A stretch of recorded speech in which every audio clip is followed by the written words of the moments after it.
તો બજેટ પર પૂર્વ મુખ્યમંત્રી વિજયભાઈ રૂપાણીએ પણ પ્રતિક્રિયા આપી હતી. આવો સાંભળીએ.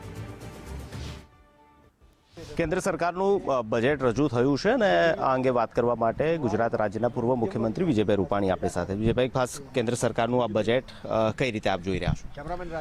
ખૂબ સારું બજેટ છે.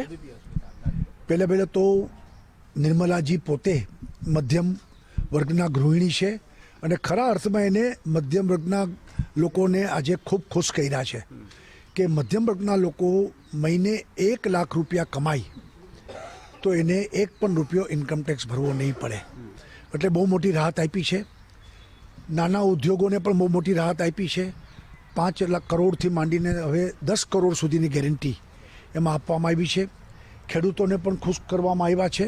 એટલે હું એમ માનું છું કે બજેટ ખૂબ સારું, બેલેન્સપૂર્વક બધાને લાભ થાય એ પ્રકારનું બજેટ છે.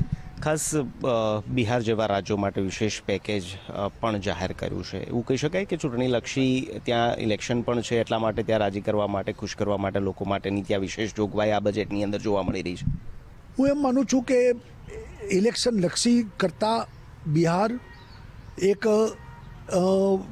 જેને કંઈ કે ડેવલપ કરવા માટેનું રાજ્ય જરૂરી છે અને એટલા માટે બિહારને વિશેષ 2-4 વસ્તુનો લાભ મળ્યો હશે, પરંતુ એ રીતે મૂલવું વ્યાજબી નથી.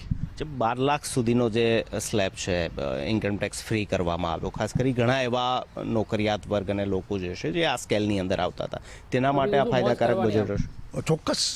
નાના વેપારી, નોકરિયાતો જેની 1 લાખ એટલે કે મહિને 1 લાખ રૂપિયા કમાઈ છે, એવા બધા લોકોને ખૂબ રાહત મળી છે. એટલે બધાને ખૂબ લાભ થશે.